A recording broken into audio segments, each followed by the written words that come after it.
Hello guys, আসসালামু আলাইকুম। Welcome to my channel সীমা জিন্দেগি। আশা করি যে যেখানে আছেন সুস্থ আছেন। আলহামদুলিল্লাহ, আল্লাহর রহমতে আমরাও ভালো আছি। প্রতিদিনের মতো নতুন একটি ব্লগ ভিডিও নিয়ে হাজির হয়ে গেলাম। আশা করি আমার ব্লগগুলো আপনার কাছে ভালো লাগবে। যদি ভালো লাগে অবশ্যই লাইক কমেন্ট করতে ভুলবেন না। আর চ্যানেল নতুন হলে অবশ্যই চ্যানেলটা সাবস্ক্রাইব করে যাবেন। তো সকালে ঘুম থেকে উঠেই আজকে ছানা সিদ্ধ করা বসিয়ে দিয়েছি। আর সঞ্জু নাজাত ওদের স্কুল নেই, তো এই জন্য ভাবলাম হালকা কিছু নাস্তা বানিয়ে নেই। তো ছানা সিদ্ধ বসিয়ে দিয়েছি আর আলু, আর অন্যদিকে এই আগের যে তরকারি আছে ওগুলো গরম করে নিচ্ছি। আসলে যেহেতু এখন গরমের সময় আর আমার ফ্রিজও ছোটো, এই জন্য সব তরকারি ফ্রিজে জায়গা হয় না, এই জন্য এই রাতকে আমি গরম করে রেখে দিই। খাওয়া শেষে আবার সকালে উঠে কি করি, ওগুলো আবার গরম করে তারপরে এই ছোটো বাটি ওগুলা বা ছোটো ডেগের মধ্যে নিয়ে নিই আর কি। তো আসলে ছোটো ফ্রিজ হলে যা সমস্যা আর কি, সেটাই। তো যাই হোক, অন্যদিকে আমি জাউটাও বসিয়ে দিয়েছি। ছানার সাথে যদি খিচুড়ি না হয় তাইলে আসলে জমেই না। তো এই জন্য আসলে এই জাউ খিচুড়ি যাই বলেন ওইটা বানিয়ে নিচ্ছি। তো এখন এই পেঁয়াজ দিয়ে এটার বাগারটা দিয়ে দেব। আমরা মূলত এরকমই জাউটা করি, দেখা যায় কি আগে সব কিছু দিয়ে বসিয়ে দিই, তারপরে উপর থেকে পেঁয়াজটা ভেজে এই বাগারটা দিয়ে দিই আর কি, তাহলে খেতে অনেক বেশি মজা লাগে। আর আমার জাউ তো পারফেক্ট মানে কখনো হয় না, এই জন্য আপনাদের সাথে আর শেয়ারও করি না। আসলে জানি না কেন এই যে মানে পুরা রমজান মাস গেছে, আমার একটা দিনও যাও পারফেক্ট হয় নাই। আমি কখনো যাও মানে ঠিক মতো করতে পারি না, হয়তো পাতলা হয়ে যায়, না অনেক বেশি ঘন হয়ে যায়। মানে কি বলবো, আজকে পুরা দমে মানে পাতলা হয়ে গিয়েছে।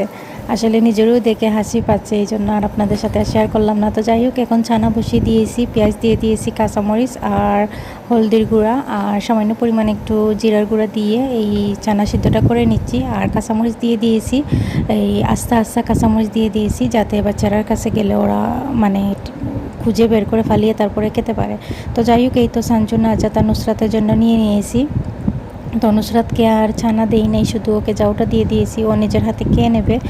আর সঞ্জু নাজাতকে দিয়ে দিয়েছি। ওরা থাকলে কি হয়, দেখা যায় কি ওরা দেখে দেখে ও নিজের হাতে খেতে চায়, এই জন্য আসলে ওকে নিজের হাতেই দিয়ে দিই। আর বাচ্চারা আসলে এখন নিজের হাতেই সব থেকে বেশি মানে খাওয়াটা পছন্দ করে আর এই। তো যাই হোক, তাদেরকে নাস্তা দিয়ে তারপরে আমি উপরে কাপড় দিতে চলে আসছি। আজকে আমার রুমের বেডশিট আর আমার হাজব্যান্ডের রুমের বেডশিট দুইটা তুলে ধুয়ে দিচ্ছি। মানে ভাবলাম যে অনেক বেশি রোদ আছে, তো ধুয়ে দিই, কাপড়গুলো শুকিয়ে যাবে। আর বেডশিটগুলো দেখা যায় কি বাচ্চারা থাকলে ওগুলা বেশি বেশি মানে ময়লা হয়, এই জন্য আর কি ওগুলা ধুয়ে দিতে হয়। আর আমাদের সামনের রুম এটা, তো এই রুমে তো সবাই সবসময় বসে, বাচ্চা কাচ্চা ওগুলা গিয়ে সেখানে বসে খেলাধুলা করে, এই জন্য এই রুমেরটাও বেশি মানে ঘন ঘন করে ধুয়ে দিতে হয় আর কি। এই যা, তো এই তো ছাদের উপর থেকে একটু ভিডিও করলাম। এটা আমাদের পিছন সাইড বলতে কি আমাদের ঘরের সাইডের অংশটা আর কি। তো এই তো নিচে চলে এসে তারপরে এখানে কিছু বলবো কি তিন কিসের মতো এই কুরবানি ঈদের মাংস আছে, ওগুলা ভিজিয়ে নেব, ভিজিয়ে রান্না করব। আর কিছু পরিমাণ আবার রেখে দেব। তো এগুলা আসলে আর মানে উল্টে পাল্টে দেওয়া হয় নাই, ওগুলো যেমনিই রেখেছিলাম অমনিই রয়ে গিয়েছে। আর এখন মানে খুলতে তো কি মানে ঝামেলা হচ্ছে না বলার মতো। আজকে সারাটা দিন এটা অফ করে রেখে দিয়েছি, আর যখন আইস ছুটে যাবে তখন এগুলা বের করে বানিয়ে তারপরে মোচা করে রেখে দেব। তো এই তো গতকালকে যে কাশির মাংসগুলো রান্না করেছিলাম ওগুলো বের করে দিয়েছি, আজকে ওগুলাই রান্না করব। আর এই মাছ বের করে দিয়েছি, বুয়ে শুটকি একটা রান্না করবেন। তো এই তো আজকে রান্না বান্না আর কিছুই রান্না করব না, আগেরও কিছু তরকারি রয়ে গিয়েছে, ওগুলা দিয়ে আজকে চলে যাবে।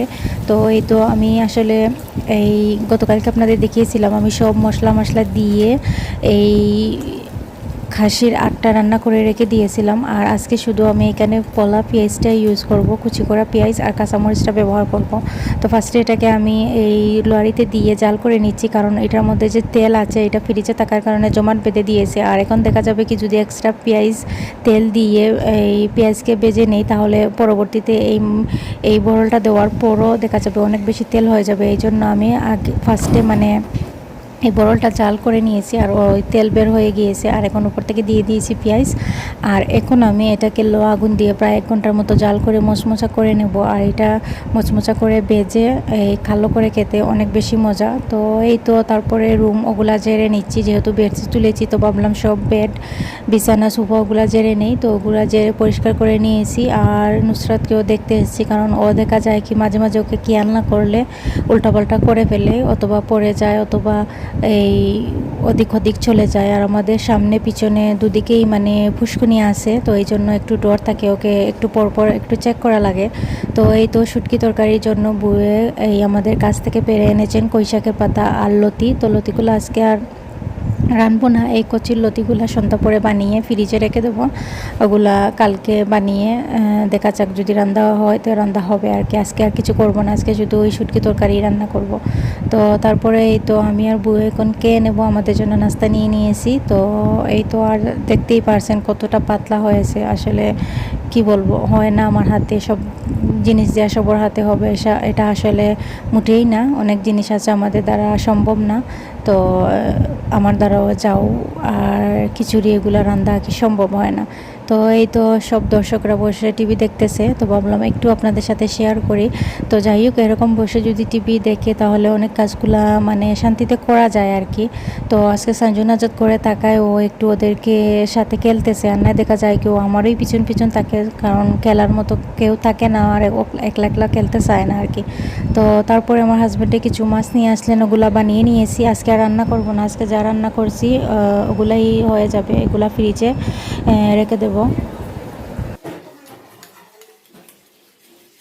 আর এই যে সঞ্জু আজাদ, ওরা আজকে এই টিভিতে কি জানি রেসিপি দেখেছে, তো ওরা সবাই মিলে ওইটা বানাচ্ছে, সাথে ওদের বন্ধু বান্ধবরাও আছে। ওই দেখেন, আমি হঠাৎ পাক করে আসছি, দেখি তারা কি যেন বানাচ্ছে। তো যাই হোক, ওগুলা দেখে সঞ্জু মাঝে মাঝে নিজে নিজে ট্রাই করে, আমিও কিছু বলি না, অনেক সময় আছে একটু বকাবকি করি, কারণ দেখা যায় কি সব কিছু বড়িয়ে নষ্ট করে দেয়। তো এই জন্য আসলে মনে মনে আবার চিন্তা করি যে কিছু শিখুক, শিখলে তো নিজের জন্যই শিখবে, তো এই জন্য আর আসলে কিছু বলা হয় না আর কি। তো আমাদেরও খাওয়া দাওয়া হয় নাই, এখন খাওয়া দাওয়া করে নেব। তো বউয়ের জন্য অপেক্ষা করতেছি, উনি গোসল করে চলে আসলেই খেয়ে নেব।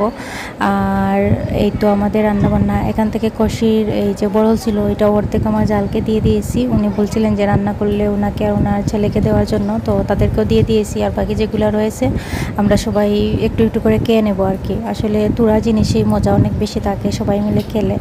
তো এই তো তারা নাস্তা বানাচ্ছে।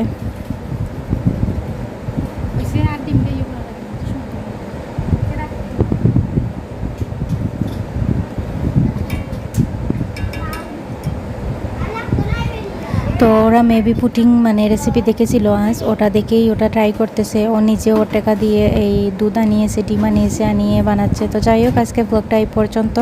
সবাই ভালো থাকবেন, সুস্থ থাকবেন, সবাই সবার জন্য দোয়া করবেন। আল্লাহ হাফিজ, আসসালামু আলাইকুম।